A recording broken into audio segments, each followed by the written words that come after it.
Hi everyone and welcome back. I am Professor Abolkasem, Associate Professor at the Department of the Computer Science and Engineering at Sejong University. It is a pleasure to have you here today as we continue our exploration of the data analyzing and visualization, this time with one of the most powerful and user-friendly tools in the Python ecosystem, Pandas, where you're a student and in our class, whether you are professional or not of the AI and data science or any related analyzing, mastering Pandas is a must. It's the go to the library of working with the structural data, allowing you to efficiently manipulate, analyzing and visualize data with just a few lines of code.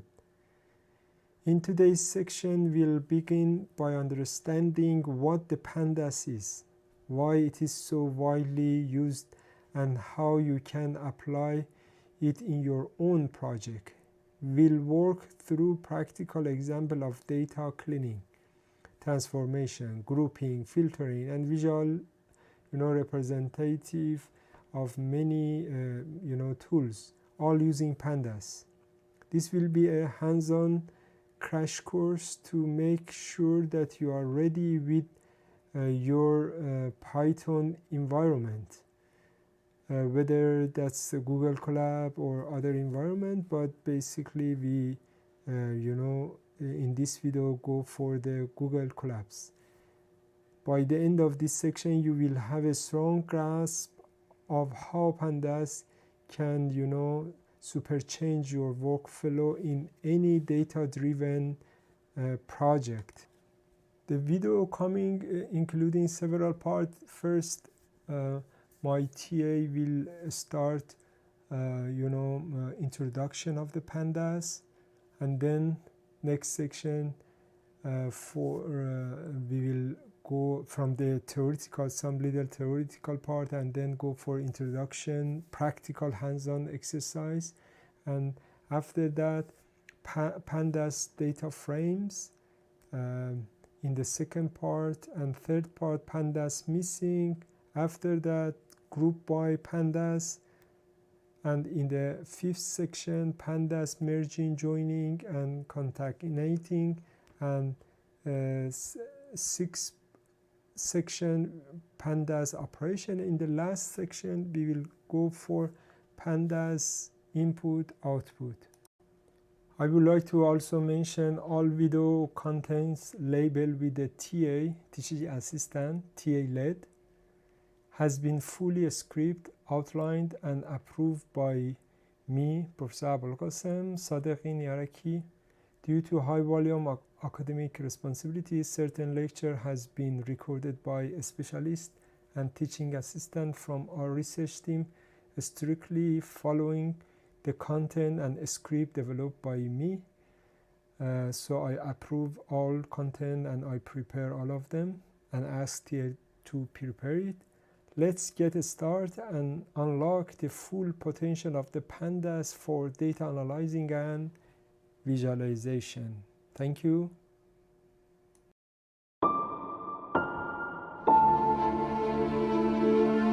Hello everyone, welcome to the course Introduction to Pandas. So, what is Pandas?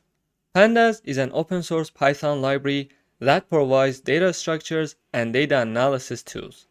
It simplifies working with structured data such as tables and time series, making it easy to manipulate, clean, and visualize data. One of the main reasons Pandas is so popular is its two primary data structures, the series and data frame. These allow for efficient data handling, and they are optimized for performance, allowing users to handle large datasets without a significant drop in speed. Moreover, Pandas provides tools for reading and writing data from various formats, including CSV, Excel, and SQL databases, making it versatile for different data input and output operations.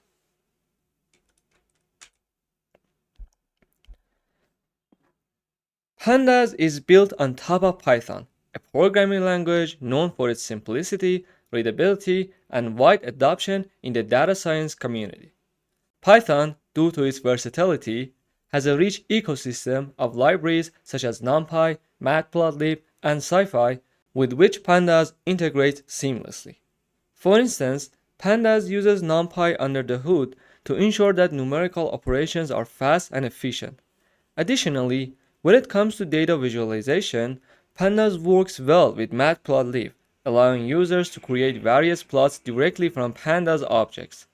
This combination of tools makes Python and Pandas a powerful duo in the data analysis world.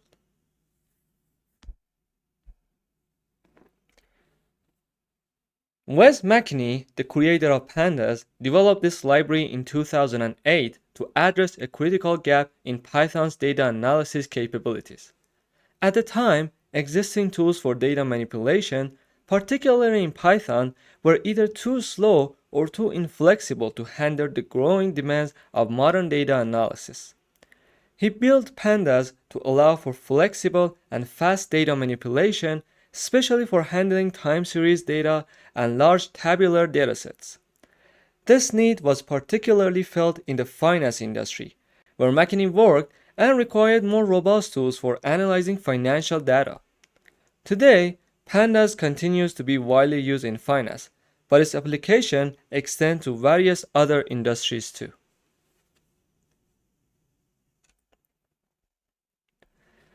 There are other libraries and tools that perform data manipulation, such as R's data frames and SQL databases and Excel. However, Pandas has several distinguishing factors that make it superior in many cases, especially when working within Python. Firstly, Pandas is optimized for performance, allowing for handling large datasets efficiently. For example, it uses advanced indexing techniques and memory optimization to ensure quick access to data. Secondly, its syntax is intuitive and easy to learn, which has contributed to its widespread adoption. Additionally, Pandas supports a variety of file formats, from CSVs to JSON, making it versatile for many use cases.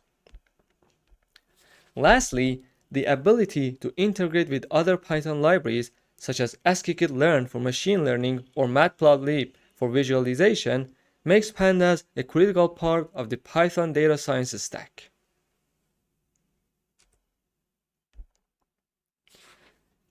Pandas has a wide range of advantages that have made it the preferred library for data analysis. Let's go over some of its key strengths. Fast and flexible data structures. The two primary data structures, series and data frame, provide flexibility in how data is represented and manipulated. Handling missing data. Pandas has built-in methods to handle missing data seamlessly. Whether you need to fill, drop, or interpolate missing values, Pandas makes this easy. Efficient group by operations. Grouping and aggregating data is a common task in data analysis, and Pandas offers efficient tools for this. Whether you are calculating sums, means, or other statistics for group data, Pandas does this efficiently. Integration with data visualization libraries. Pandas works well with libraries like Matplotlib and Seaborn, allowing you to quickly visualize your data directly from Pandas data frames. And finally, excellent for time series data. Time series analysis is a crucial aspect of fields like finance, and Pandas has robust tools for handling timestamp data, making it indispensable for time series forecasting and analysis.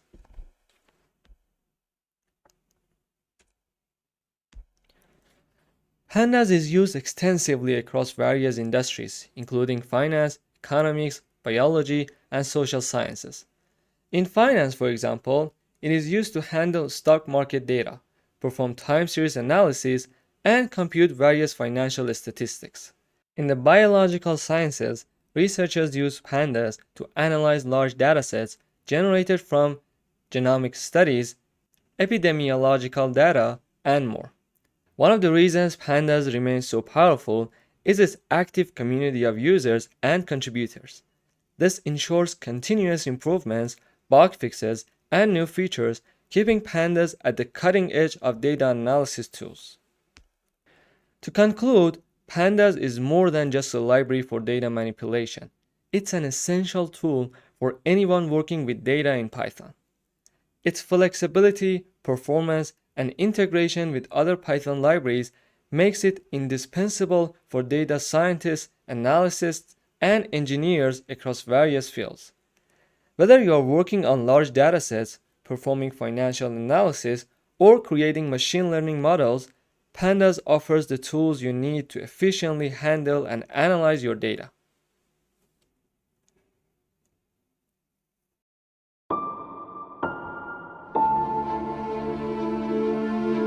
Hey everyone, welcome to this video where we'll dive into one of the most powerful data analysis libraries in Python, Pandas. Think of Pandas as an upgraded version of Excel, but with way more features for handling data. Today, we are going to start off with one of its core components, the series object. Trust me, once you get the hang of series, you'll be building more complex data structures in no time. Okay, so what exactly is a series? You can think of it as a cousin to the NumPy array. Both are great for handling data, but series comes with a special superpower. It can be labeled with an index. Instead of just using numbers to reference data, you can assign custom labels to each value. This is a game changer for organizing and accessing information. And one more thing, series can hold any Python object, not just numbers. Alright, let's jump into some code. First, we need to import two essential libraries, NumPy and Pandas. I say import NumPy as MP and import Pandas as PD. Well, NumPy, as many of you know, is a core library for numerical computations, and Pandas is built on top of it. This means you'll often use both together when working with data. Here, we've imported them using their standard abbreviations, NP for NumPy and PD for Pandas. Alright, next, I'm going to write, I have a list of labels. I have A, I have B, and I have C. And then have another list, 10, 20, and 30.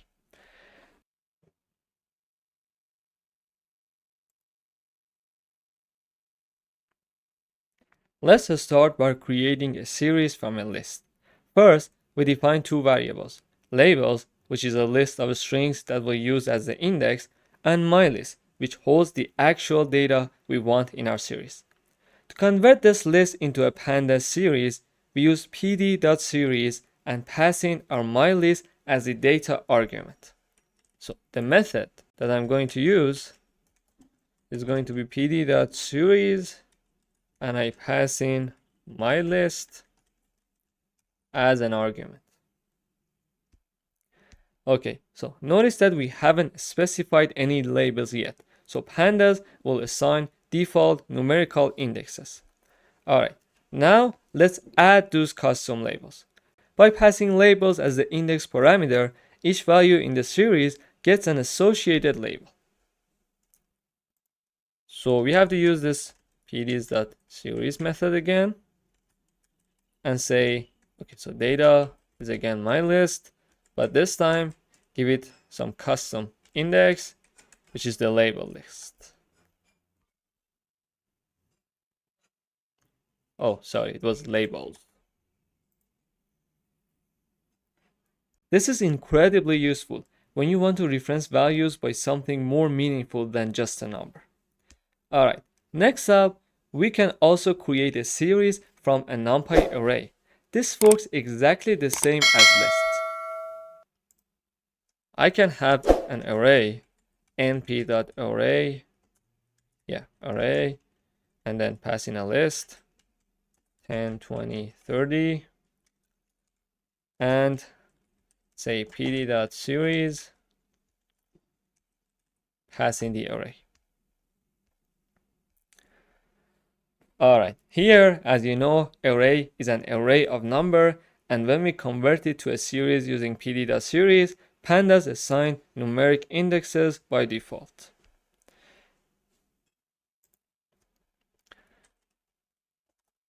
Again, something I can do is this. I can pass in the array, but this time I can say give it index. Yeah, so you must pay attention that just like with lists, we can customize the index. Simply pass in labels again as the index parameter, and boom, each value is now labeled. Finally, let's look at dictionaries. Pandas loves dictionaries because they already have key value pairs, which naturally map to labels and data in a series. I can have a dictionary. I say A to B and B, what did I say? A to 10, for example, B to 20, and C to 30. And I can simply pass in pd.series, just pass in my dictionary. Yeah, when you pass a dictionary into pd.series, the keys become the index and the values become the data points. What's cool about series is that they can hold all kinds of data, not just numbers. For example, I can say pd.series, passing my labels as the data. So as you can see, you can create a series from the labels list itself, and pandas will happily handle it. What's more cool is that you can even store functions in a series. For example, you can say pd.series, well, pass in a list, and then give the sum function, print function, and length function. So, well, although it's unlikely you'll do this often, still it demonstrates the flexibility of this data type. Next, I'm going to type in, I have a series here from the series constructor. Okay, the values is a list, 1, 2, 3, 4, and then I have the index. All right, what do I pass in as the index? For example, like countries. We have USA, we have Germany, we got USSR, the old one, and finally Japan. All right, so let me see what we have. Okay, now let's talk about how to access data in a series. Remember those labels? You can use them just like dictionary keys. Here, we've created a new series, object series 1, with countries as labels and some random numbers as data. Let's say we want to access the data for the USA. What we can say is series 1 USA. By passing the label USA into square brackets, Pandas quickly looks up the corresponding value, just like how you'd retrieve a value from a dictionary. It's efficient and super easy to use. Let's say I have another series 2 object. It goes from series. I pass in a list 1, 2, 5, 4, and then I say the index is another list. What do we say? For example, we have again this country, and then we have this country. This one is a little different, and again we have Japan. So what is this? Yeah, so one of the biggest advantages of using series is how you can perform operations directly on them. Here we've created another series, SER2, with similar country labels but slightly different values. If I say series 1 plus series 2, yeah, so here, when we add series 1 and series 2 together, Pandas automatically aligns the values by their labels and performs the addition. This is incredibly powerful for data analysis. Notice that Italy wasn't actually in series 1 object and USSR wasn't available in series 2 object, and because of that we have not a number here. Alright, that's a wrap on series. We've covered a lot, from creating series from lists, arrays, and dictionaries to performing operations and accessing data by labels.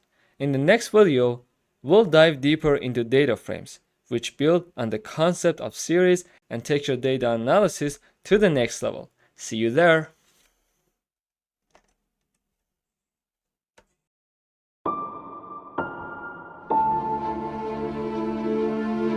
Hey everyone, welcome to the course on Pandas data frames. Here we are going to dive deep into how data frames work, how you can select and manipulate data, and how you can use indexing effectively. We'll also take a look at multi-indexing, an advanced but powerful Pandas feature. Let's jump right into it. First, we need to import Pandas and NumPy, as we'll be using them to handle our data and random number generation. I'm gonna say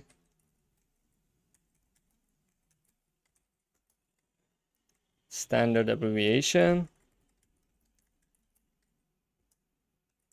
and I need some randomness. Just this specific function will be imported.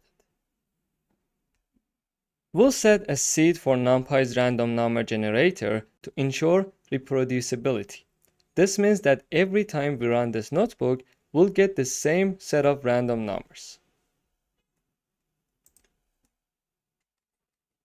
np.random seed, for example, 101. Okay, let's initialize a data frame using random values, and for that, we'll specify the index and column names. My data frame is, well, Pandas data frame and rand n, give it 5 and 4, and index, okay, so what do we give? For example, I want to have this list, not yet a list actually, string, but I hit a split, so it becomes a list. And as column, I want to do the same thing. I want to say, I don't know, W, X, Y, Z, and then make them a list again. Yeah, so tell me what it is. Okay, what did just go wrong? Oh, this has to be columns.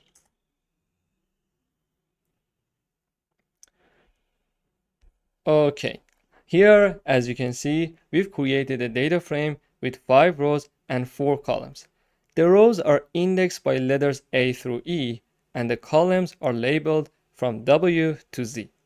This data frame contains random numbers generated by NumPy. Now that we have a data frame, let's explore how we can select and work with specific pieces of data from it. Let's start by learning how to select data from our data frame. One of the most basic tasks in Pandas is selecting a column. You can grab a column by referring to its name.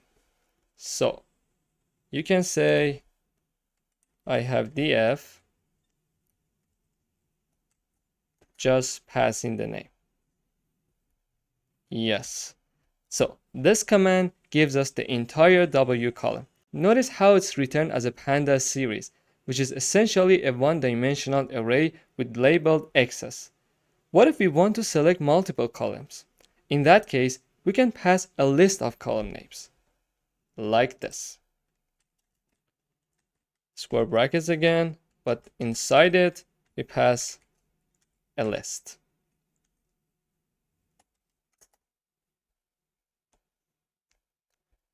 As you can see, this returns a data frame with only the W and Z columns. This method is extremely useful when you want to work with the specific parts of your dataset. Now, there's an alternative way to select columns using dot notation, similar to SQL, but I highly recommend avoiding this because it can lead to issues, especially if your column names conflict with the method name. It would basically go like this. You just call the column name directly on the data frame, and well, again, we see that the W column is returned. But it's best to use the bracket notation as it's more robust, especially for more complex operations. Just to emphasize, the data frame columns are essentially Pandas series, as we can confirm by checking the type of our W object. If we say, what's the type of this? Okay, as you can see, it's actually pandas.course.series and series. Okay, next, let's create a new column. We can do this by performing operations on existing columns. In this example, we'll create a new column that sums the values of columns W and Y. So I say, I have a new column on my data frame, and it's essentially equal to, well, sum of W column and, sum and Y column. So give me my data frame. Yeah, and there we go. We have a new column called new here, which is the sum of W and Y for each row. Creating new columns in Pandas is this easy, and it allows for powerful data manipulation. Now, what if we want to remove this newly created column? We can use the drop method for this. By default, the drop method doesn't modify data frame in place. So let's drop the new column without making permanent changes. So if I say my data frame drop the new column, and because it's column, the access is 1. If I say run this, you can say it shows my data frame with that new column removed. But if I type in the data frame itself, as you can see, it hasn't made any permanent changes on my original data frame. To actually modify the data frame in place, we can pass the in place equals true argument. So here, if I say in place equals true, yes, now we can check our data frame again and the new column is permanently gone. This is an important concept in Pandas. Most operations don't modify the original data unless you explicitly tell them to. Besides columns, we can also drop rows. Just like dropping columns, we can specify the row we want to remove by passing the row label and setting access to 0. Let's drop row E, for example, from our data frame. Drop the row whose label is E, and because it's a row, the access is 0. Okay, so you can see it's removed. Now let's talk about selecting rows. One way to do this is using the lock method, which selects rows based on labels. For instance, if we want to grab the row labeled A, we can do so like this.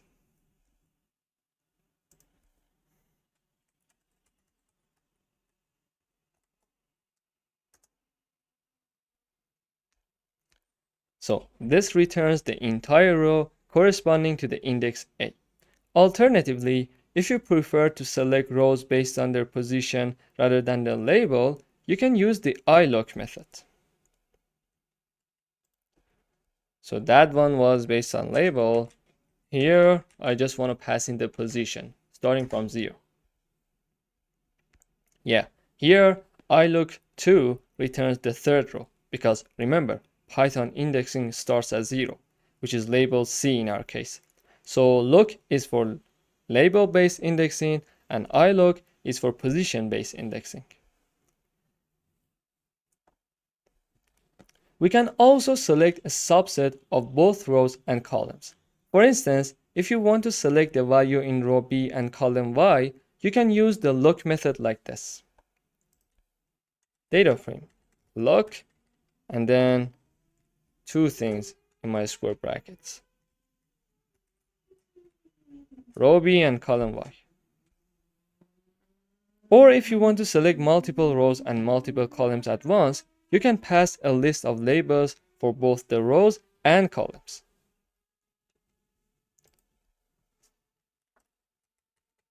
Again, the look method, a list for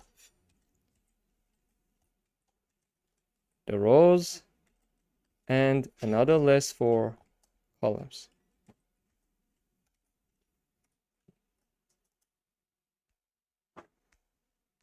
One of Pandas' most powerful features is the ability to make conditional selections, which is very similar to how we work with NumPy arrays. Let's look at how we can apply conditions to our data frame. So, as a reminder, our data frame was this. So here's our data frame, and we can check for all values greater than 0 using this simple condition. Data frame greater than, oops, what did I do? Greater than 0. 0, yup. So as you can see, this returns a data frame of Boolean values. True where the condition is met and false where it isn't. You can also use this new Boolean data frame to filter out values in the original data frame. So let me zoom in. This is how it's done. You pass in your data frame in square brackets. Alright, now only the values greater than 0 are displayed, while the others are replaced with none, which represents missing values in Pandas. We can also apply conditional selection to specific columns. For instance, let's grab all rows where the W column has values greater than 0. The data frame, that column value in our data frame is greater than 0. So here only the rows where the W column has positive values are returned. We can then chain this with other column selections. For instance, let's grab the Y column from the filtered rows.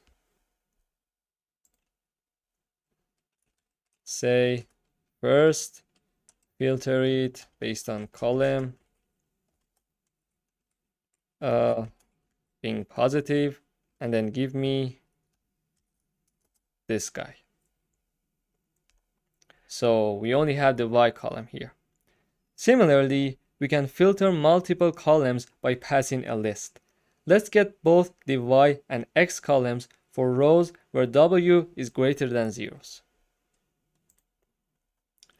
The data frame, that W column is greater than 0, give me both Y and, here, and X column.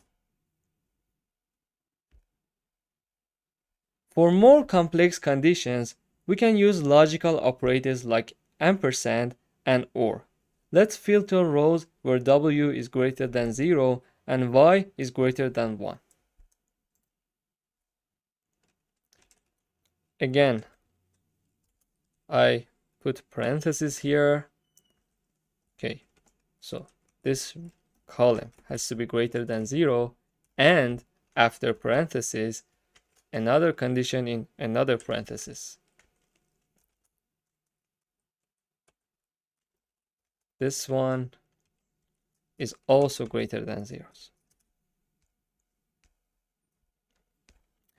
Here, notice that we cannot use the AND operator in Python. So here, if I say AND, it cannot actually, it gives me an error. So we have to use this ampersand sign. And one more thing to notice is that you have to pay attention to these parentheses that I put in here. Because if you don't, then Python isn't able to distinguish this AND operator is actually put between two different statements. So if I remove this, you see that it gives me an error.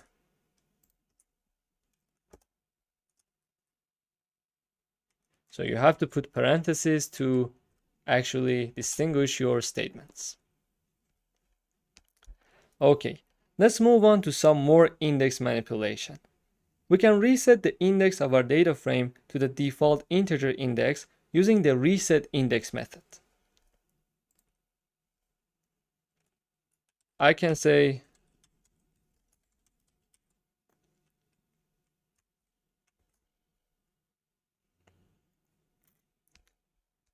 here the old index has been turned into a column and a new default index going from 0, 1, 2 and so on has been assigned. If we want to set a new index, we can easily do that by creating a list and assigning it as a new column. So I'm going to give you an example. I have my new index list, which I can create from a string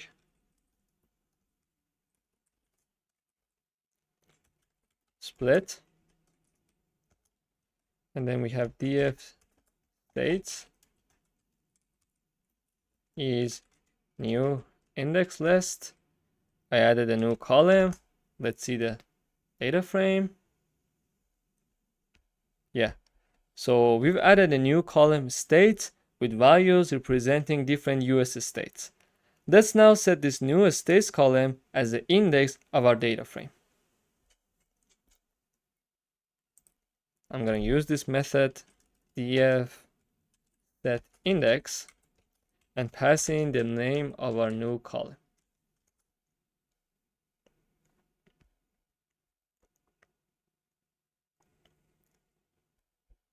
So the states column is now the index of our data frame.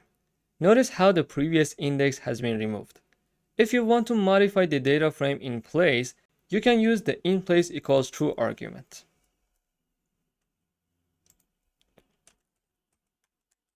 Set index states, and that inPlace is true. So modify the original object. Now the index has been permanently changed to states. Let's finish off by learning about multi-indexing, a very powerful feature in Pandas that allows for more complex data structures. We'll create a simple example of a multi-index data frame. So, you might not understand some of the things I'm gonna type in here, but don't worry, soon you'll grab all the concepts and be able to easily create yourself. So, I have G1, then I have G1, then I have G1. This is just a list. And then I also have 3 G2. G2 here, and then G2 here, and again G2. So this was the outside. I have the inside list, 1, 2, 3, and then 1, 2, 3. Then I have this object, which is a list. You have to use the zip method on outside and inside. And what we do next, we reassign it to this method, multi-index from tuples, and we pass in the higher index. And right now, if I print my object, here we've created a multi-index, which is a two-level index with G1 and G2 as the outer level, and the numbers 1, 2, and 3 as the inner level. So we can use this multi-index object to create our multi-level data frame. Say data frame, give it some random values, 6.2, 6 rows and 2 columns, and the index is higher index, multi-level index, and the columns are, well, a list of A and B. So if I print it,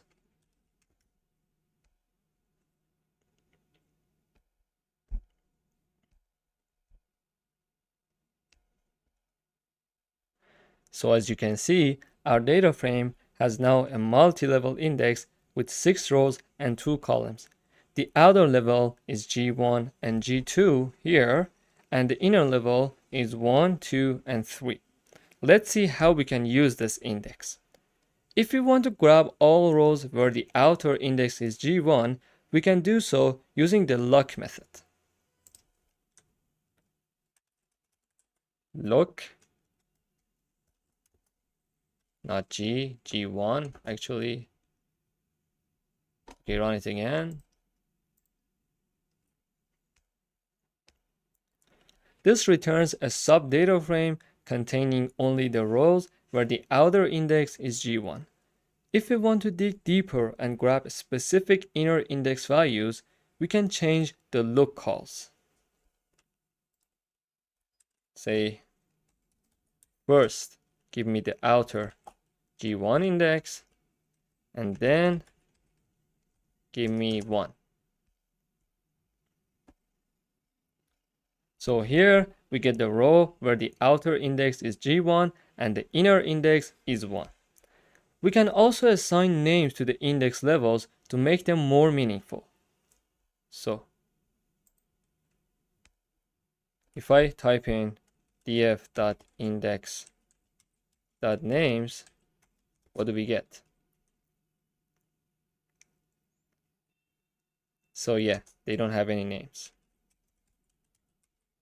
Now I'm gonna give them names. Group and num, because G stands for group, and then the second index is num. Now let's see df. Yeah, now our index levels are named, group, and num. This helps make the data frame more readable when working with complex data structures. The XS method is another powerful tool that allows you to cross-section or select specific parts of a multi-index data frame. Let's grab all the rows where the outer index is G1 using the XS method. G1. This gives us all the rows where the group is G1. We can also specify both levels of the index here. XS, pass in a tuple. The outer level is G1, and sorry, a tuple. The inner one is 1. So here we grab the row where the group is G1 and the num is 1. Lastly, we can use the level argument to select all rows where the inner index level num is 1. You can say just filter based on the second index level. The level should be num.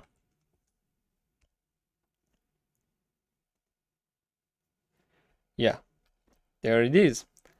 That wraps our introduction to data frames, selection, indexing, and multi-indexing. You should now have a solid understanding of how to work with Pandas data frames and make the most out of indexing.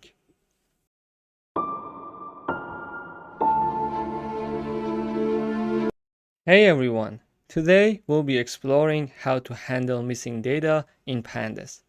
Missing data is a common occurrence when working with real-world datasets, and Pandas provides several convenient methods for addressing it. Let's jump right into the code. First, we'll import NumPy and Pandas, the libraries we'll use to handle our data.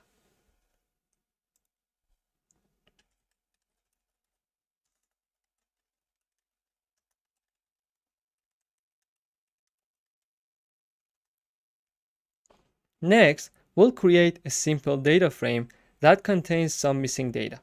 Notice how we use the np.notANumber from the NumPy library to represent missing values in our dataset.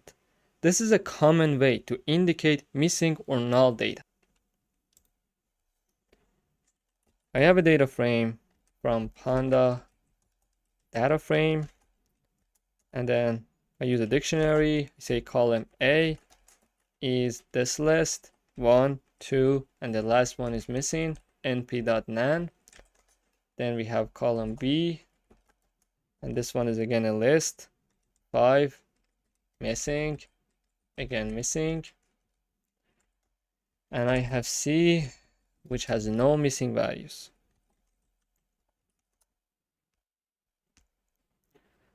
So let's display it. Yeah, here is our data frame. We have 3 columns, A, B, and C. You can see that column A has a missing value in the 3rd row, column B has 2 missing values, and column C is completely filled. Now let's explore how we can handle this missing data. The first method that we'll cover is drop_NA. This method removes any rows that contain missing data. Let's see what happens when we apply it to our data frame.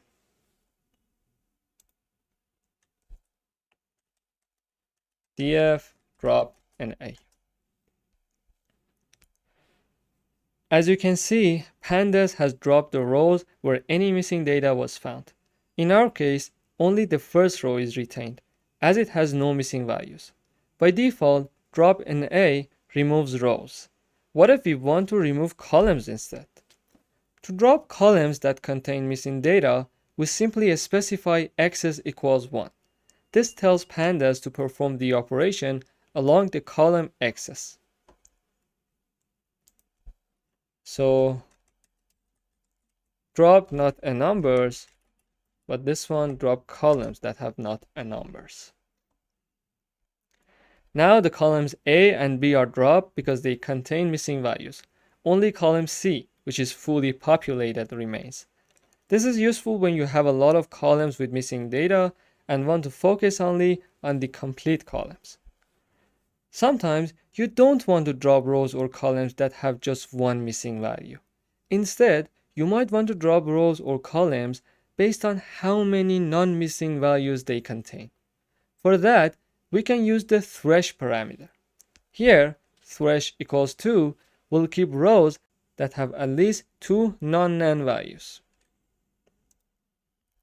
So, drop not a number, but your threshold is on 2.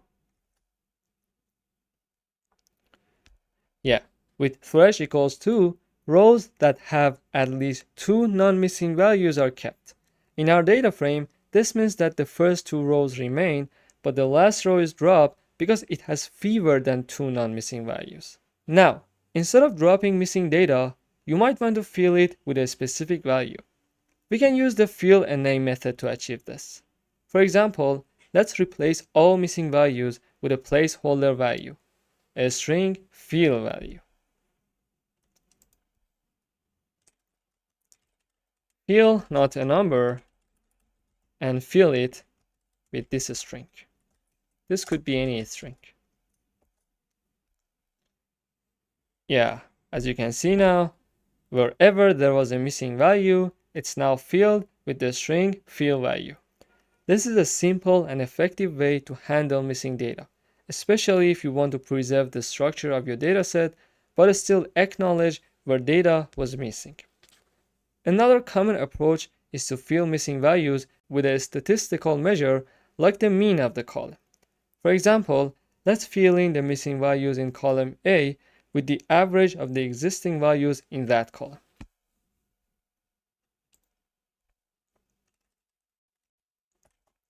So column A, fill anything that's not a number and fill it with this value, the mean of everything that we have in our column. Here, the missing value in column A has been replaced with the mean of the two non-missing values in that column, which is 1.5. This method is useful when you want to maintain the numerical consistency of your data. Okay, and that wraps our introduction to handling missing data in Pandas. We've covered how to drop rows and columns with missing values, how to control which rows or columns to drop using the thresh parameter, and how to fill missing data with specific values or with statistical measures like the mean function.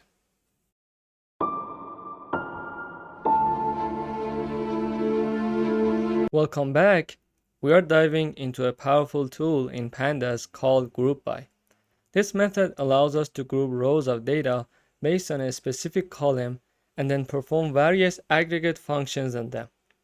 It's really useful when you need to summarize or analyze large datasets. Let's begin by importing Pandas.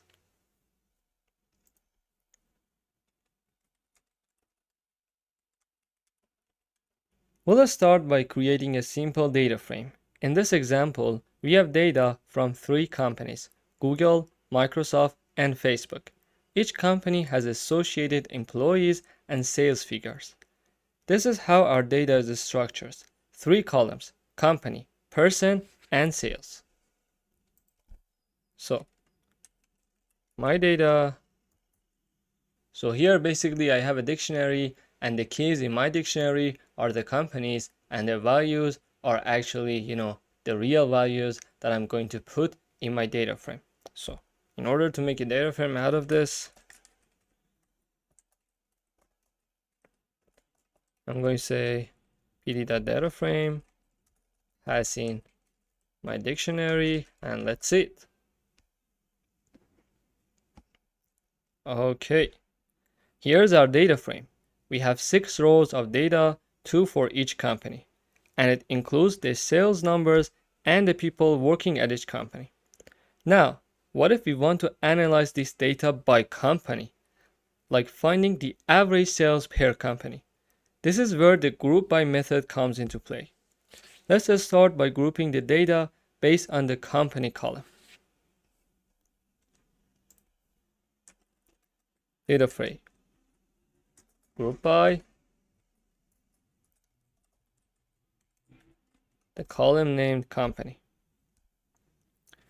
When we call group by on the company column, Pandas returns a data frame group by object. This object doesn't actually show much on its own, but it's an essential first step that tells Pandas to group the rows by the company name. To work with the object more easily, let's save it into a new variable called by company.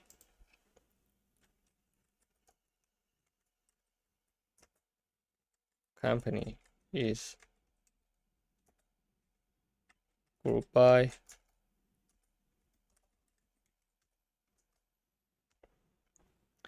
Now that we have grouped the data by company, we can call various aggregate functions on it. One of the most common ones is the mean function, which calculates the average sales for each company. Let's see the result of calling mean on the by company object.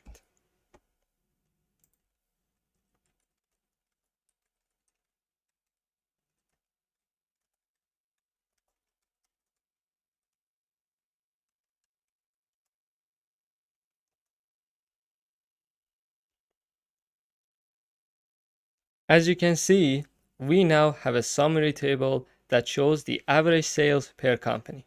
Google has an average of 160, Microsoft has 232, and Facebook is leading with 296.5. Of course, we can achieve the same result by chaining the methods directly without saving the group by object, like this.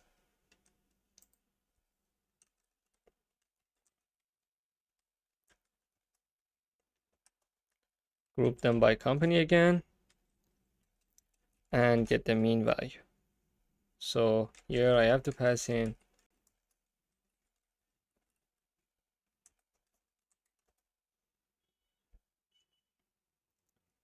Okay, this gives us the same result but in a single line of code. Now, let's explore some other aggregate methods we can apply to our group data.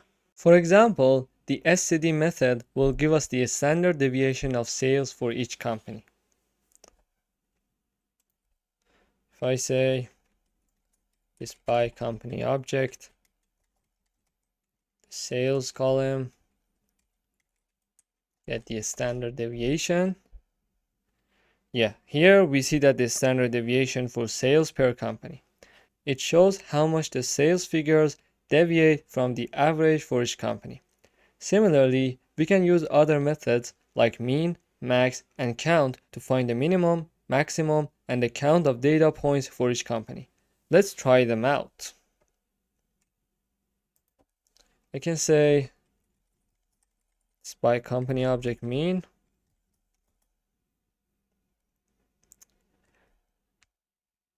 Here is the minimum value for each company. It shows the lowest sales figures and the first alphabetical employee name for each company. So, and now we can use the max method. So, this is the maximum value for each company, which shows the highest sales and the last alphabetical name for each one. And lastly, we can say count. And well, this count method simply tells us how many entries we have for each company. For each of them, we have 2 entries, one for each employee. One of the most powerful methods you'll likely use frequently is describe.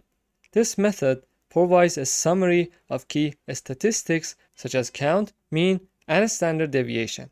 Let's see what the describe method returns for our group data.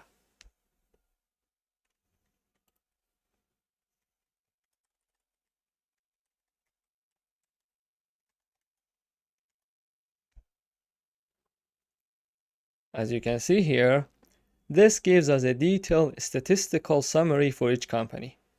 You got a lot of useful information, including the count, mean, and standard deviation of sales, as well as the minimum and maximum.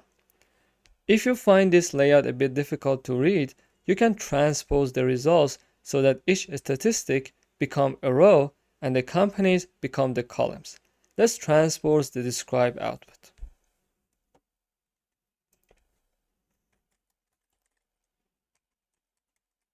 So I have this describe method, and then I transpose it like this.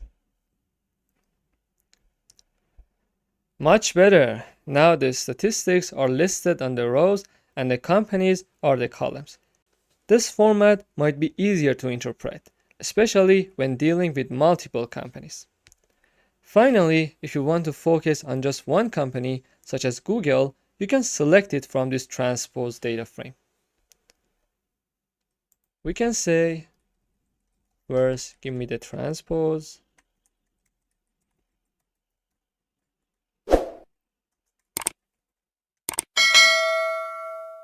And then I can select. And there you have it, detailed statistics for Google alone, including the count, mean, and all the other metrics we saw earlier. This method makes it really easy to explore data grouped by categories, like companies, departments, or any other grouping variable. That wraps up our discussion on group by. We've seen how to group data based on a column, and we've explored several useful aggregate functions like mean, standard deviation, minimum, and describe. This is a very powerful tool, especially when analyzing large datasets. Great job everyone, and see you in the next lesson.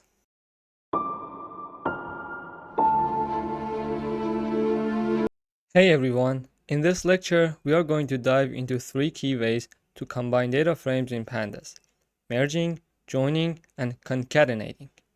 These methods are extremely powerful when working with multiple datasets, and they allow us to piece together information in a variety of ways. let's get started by creating some example data frames. First, I'm going to import pandas.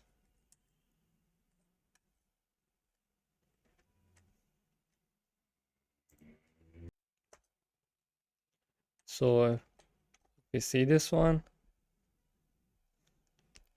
Yeah, here's the first data frame, df1, which contains 4 columns labeled A, B, C, and D, with 4 rows indexed from 0 to 3. We'll be using this data frame along with others for our examples today. We need another one. Let's display this one too. Alright, next up, here's df2, which is very similar to df1, but this time the rows are indexed from 4 to 7. Each row contains different data, so you'll notice the difference. And then we also need another data frame as an example. Let's see it. Finally, here's the third data frame, df3, which again follows the same format, but the indices start at 8 and go through 11. Now that we have our 3 data frames ready, let's start by exploring concatenation. Concatenation is a straightforward way to glue together data frames as long as the dimensions match on the axis you are concatenating. Let's concatenate df1, df2, and df3 along the rows. This means we are stacking the data frames on top of each other.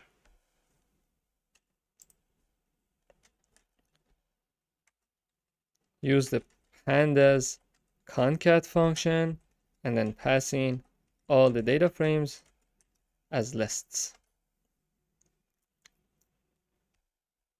As you can see, the 3 data frames are now combined into one with all the rows stacked together. The indices from 0 to 11 remain unchanged because we are working along the row axis. Now, let's try concatenating along the columns by setting axis equals 1. This will place the data frames side by side. Again, the concat function, I have to pass in my list, but this one by columns. So here, the data frames are concatenated horizontally, side by side. Since the indices don't match across the data frames, we get NaN values where there's no corresponding data for certain rows. Now that we've seen how concatenation works, let's move on to merging. The process of merging is similar to joining SQL tables and allows us to combine data frames based on one or more common columns. Let's first create 2 simple data frames, left and right, then we use them to demonstrate merging.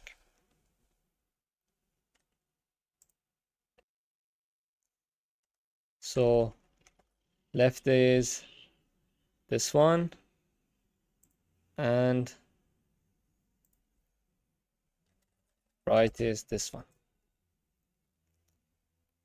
Both data frames share a column called key, which we can use to merge the 2 data frames together. By default, Pandas performs an inner join, which will only merge rows where the key column has matching values in both data frames. Let's go ahead and merge left and right using the key column.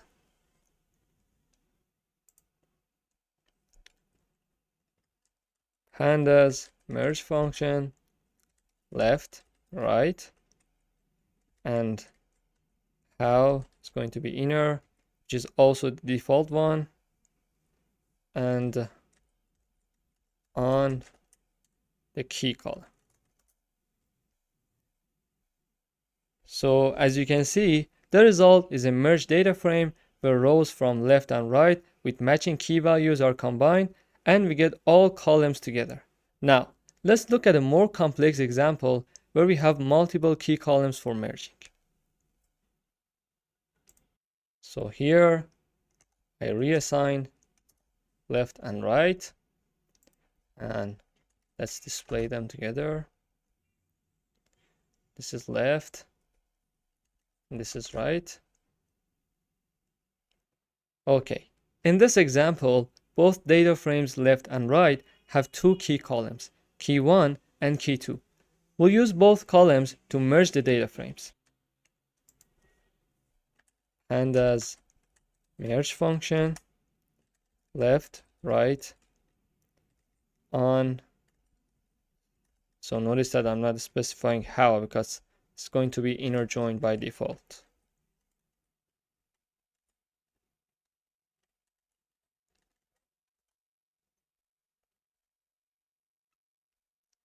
Here, we've merged the data frames based on the combination of key 1 and key 2. Only rows where both keys match are merged, which is why some rows are excluded from the result. Let's try a few different types of merge to see how the behavior changes. First, let's perform an outer join, which will keep all rows regardless of whether they have matching keys in both data frames.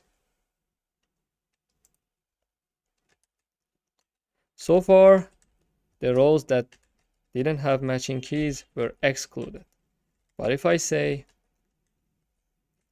outer join, this means also include them, but put a NaN for them as values. So key 1 and key 2. All right. In an outer join, all rows are included. Where the keys didn't match, we see NaN values for the missing data. Next, let's try a right join, where we keep all rows from the right data frame and match them to left when possible.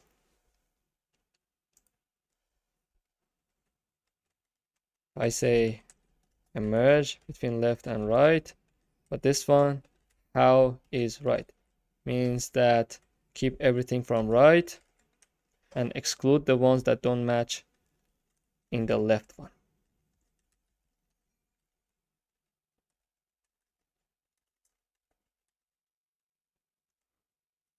So it's somehow outer, but only outer on right. Yeah, here all rows from the right data frame are kept and NaN values appear where there was no match in the left data frame. Finally, let's perform a left join, which is the reverse of a right join. It keeps all rows from the left data frame.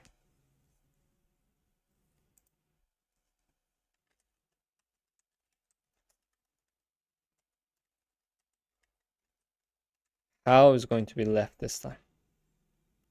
And again, on these keys.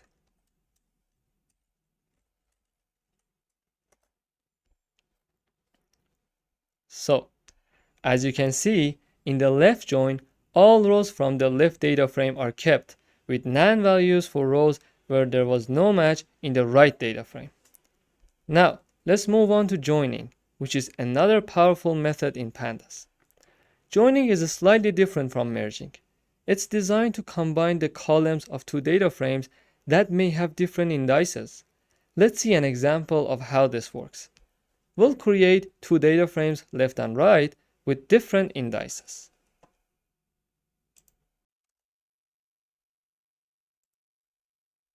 Left one, and again the right one. Now, let's perform a basic join which will combine the columns from right into left based on the index. So if I say left.join, notice this one is a method, not something in Pandas.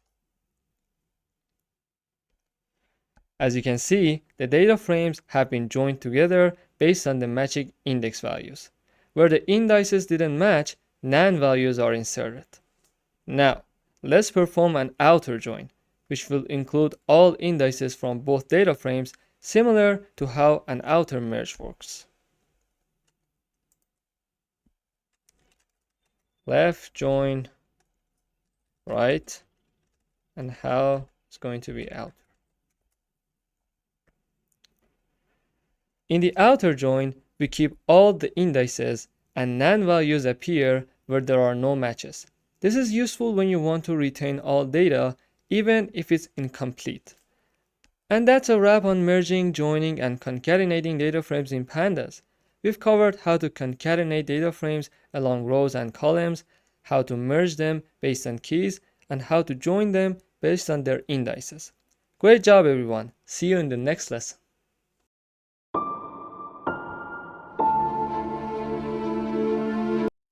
Hey everyone. In this lecture, we are going to explore some common yet incredibly useful operations in Pandas that don't necessarily fit into any single category, but are essential to mastering data manipulation.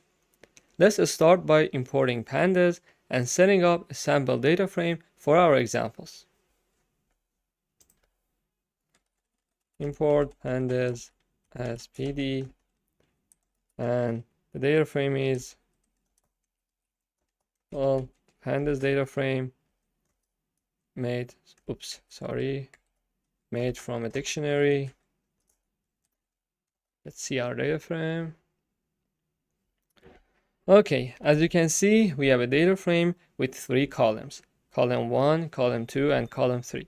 Now, let's dive into some operations, starting with how to get information about unique values in a column.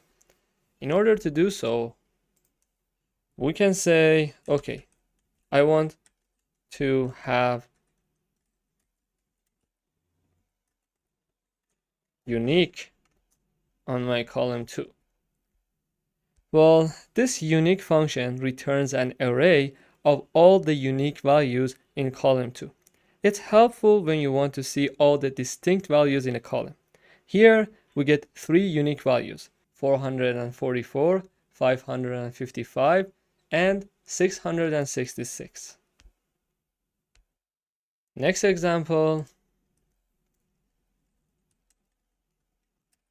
What if I call n unique? So this n unique function tells us how many unique values exist in column 2. In this case, there are 3 unique values. Something else that we can do about unique is we can say value counts. So here, the value counts functions gives us a breakdown of how frequently each unique value appears in column 2. It shows that, for example, 444 occurs twice, while 555 and 666 appears once each. Okay, next, let's talk about selecting data using criteria. We can filter the data frame based on conditions from multiple columns. Here's how we can do it. I have a new data frame as an example, which is a data frame, and I want to select some data from my old data frame. Okay, the first condition is, okay, I say the column 1 of this guy, of this data frame, should be bigger than 2, and I have another condition that, for example, I don't know, the column 2 must be equal to this guy. So now show me my new data frame. Yeah. So in this case, as you see, we are filtering for rows where column 1 is greater than 2 and column 2 is equal to 444. As a result, only one row meets both conditions and it is returned. Now, let's move on to applying functions to data frame columns.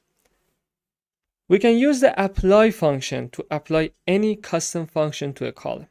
Here's a simple example where we double the values in column 1 using a custom function called times2.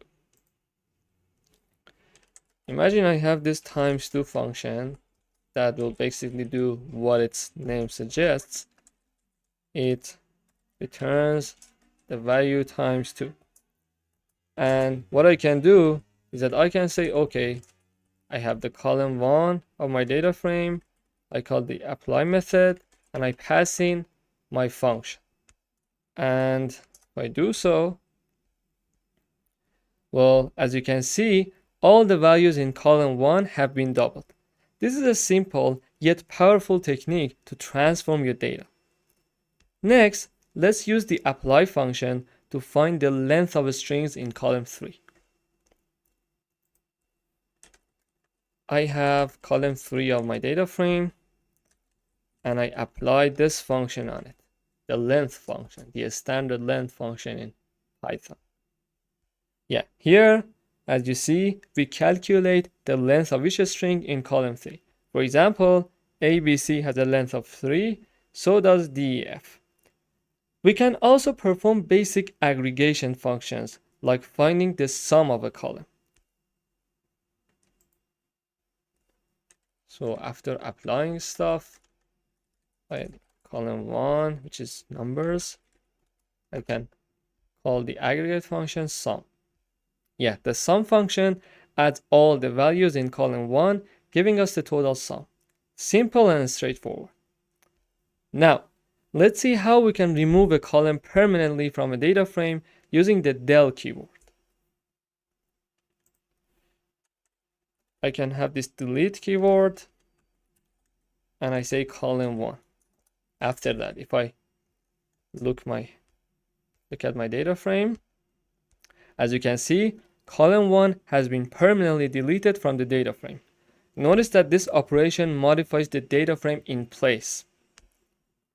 Alright, let's now check how to get the column names and index names of a data frame. This is useful when you need an overview of the structure. I have my data frame, columns. Yeah, here it gives me the column names, column 2 and column 3. And I can also say index, which returns indexes. It says it starts from 0 and goes to 4, and actually the step is 1, so it goes up 1 by 1. Yeah, so notice that 4 here is actually exclusive, it's not included, so it's from 0 to 3. Next, we'll take a look at sorting. We can sort the data frame by a specific column, like column 2, for example. Data frame, I call the sort values method on it, and I say by, I can pass any column. So as you can see, the data frame is sorted by column 2 in ascending order. Note that this doesn't modify the data frame in place unless we specify in place equals true, as we have seen in other methods and functions related to data frames. Okay, let's now discuss missing data. First, we can use the isNull to check for missing values.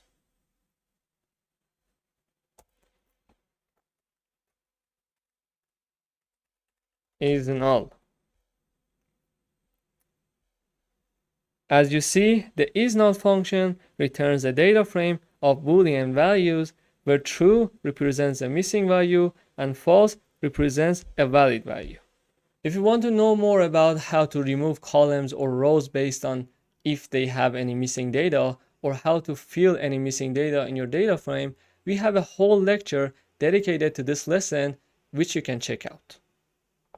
Okay, now let's move on to a powerful tool in Pandas, the pivot table. Pivot tables allow us to summarize data. Let's create a new data frame to demonstrate this.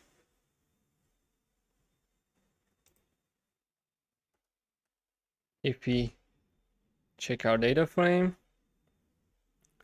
yeah, here's our data frame.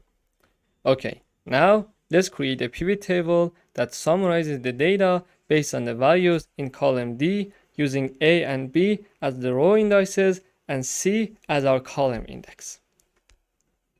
Let's just take a look at this code. Okay, I call the pivot table function, and the values is going to be D.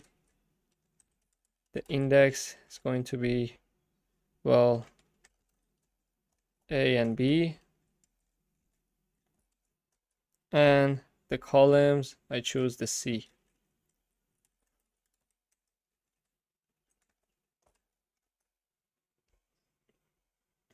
So, this pivot table shows the values from D summarized by the unique combination of A and B split into columns based on the values in C. Pivot tables are incredibly useful for data summarization and reporting.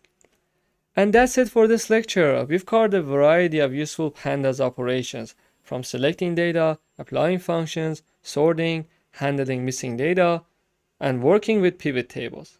Keep practicing these techniques to master data manipulation in Pandas. Great job, and see you in the next lesson.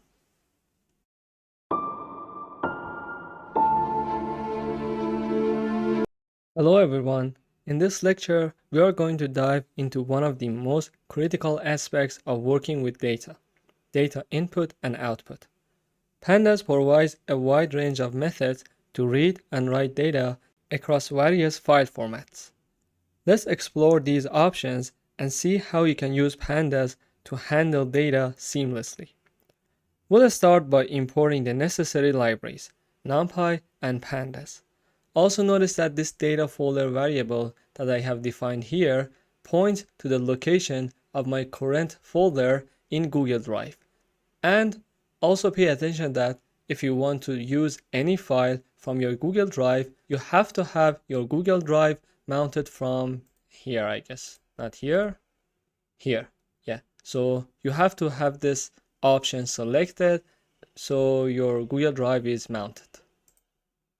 Great, let's start with CSV files, one of the most common file formats used for storing data. CSVs are plain text files where data is separated by commas. Pandas makes it easy to read from and write to CSV files. Let's begin by reading a CSV file using the read underline CSV method.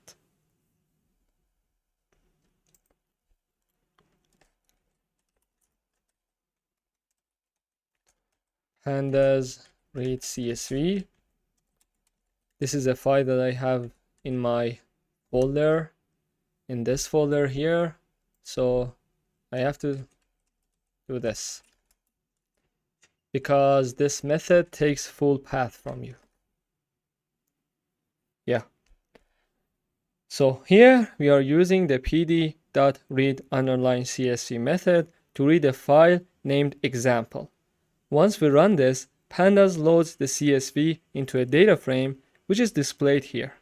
Now that we've loaded the CSV, let's see how to save it back in a CSV file. Well, to save a data frame to a CSV file, we can use the to underline CSV method. Here's how we can do it. To CSV, I give it back the name. I want to write it back to the same file, and this is an argument. Okay, so the to underline CSV method saves the data frame to a CSV file. Notice the index equals false argument. It prevents Pandas from writing row indices to the file. Simple and effective. Next, we'll look at Excel files, another widely used format for data storage. Pandas can read and write Excel files, but keep in mind that Pandas focuses on the data itself and doesn't handle Excel specific features like formulas, images, or macros. Let's start by reading an Excel file using read underline Excel. Alright, so we say data frame, we say Pandas read underline Excel and draft folder plus the name of our file, and there's also another parameter here that we have to specify the name of our sheet in that Excel file. Okay. So here, the read Excel reads data from an Excel file. We specify the sheet to read. Using the sheet name argument, which points to sheet 1. Now, let's see how to write data to an Excel file. Again, I can say Well, this one is a method. It's on my data frame. So I say my data frame to Excel, and I pass in the location that I want my file to be. And I want to write it back to the same file because I don't want to make too many files in my folder. And again, sheet name is going to be sheet 1. Just put it back in the same place. Okay, so similar to CSV files, we can save a data frame to an Excel file using the toExcel. Here, we are saving the data frame to a file name Excel_sample and writing it to sheet 1. It's that simple. Now, let's move on to another interesting data type, HTML tables. Pandas can read tables directly from web pages, but you'll need to install a few additional libraries like LXML, HTML5lib, and beautiful SOAP4 to make this work. You can install these libraries via Anaconda or pip. Once you have those libraries installed, you can use read_HTML to scrap tables from websites. For example, let's pull some data from the FDIX failed bank list. So here, because we are working on a Google Colab notebook in the cloud, we don't need to install anything. Well, as you can see, read_HTML returns a list of data frames because there may be multiple tables on that web page. We are just interested in the first table, so we access it using the first index. Lastly, let's talk about SQL databases. If you're familiar with SQL, you'll appreciate how Pandas integrates with databases using the read_SQL and to_SQL functions. Pandas works with various database systems, including PostgreSQL, MySQL, and SQLite. For SQL database interactions, Pandas uses the SQL alchemy as an abstraction layer. First, we need to set up a connection using SQL alchemy's create_engine function. Let me show you how that works with SQLite. So first we SQL alchemy import create engine, and I create a new engine. So I want an in-memory SQLite.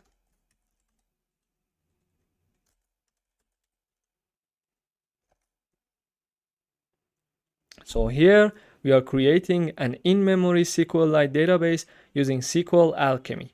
The engine acts as the connection to the database. Now, let's write our data frame to the SQL database using to_SQL. Data frame to SQL.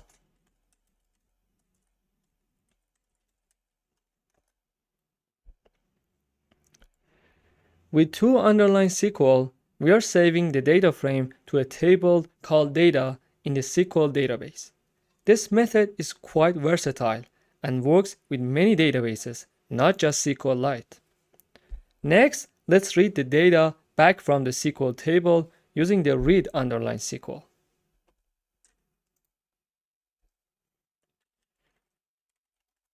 The SQL data frame is pandas read_SQL. I'm going to read from the data table and use this engine. So display it for me. Zoom out again. Yeah, as you can see, we've read the data back from the SQL table into a data frame using read_SQL. Pandas makes it easy to move data between SQL databases and data frames. And that wraps up this lesson. Today, we've covered how to input and output data in Pandas using various file formats, CSV, Excel, HTML, and SQL databases. With these methods, you can handle data in nearly any format you come across. Great job, and I'll see you in the next lesson.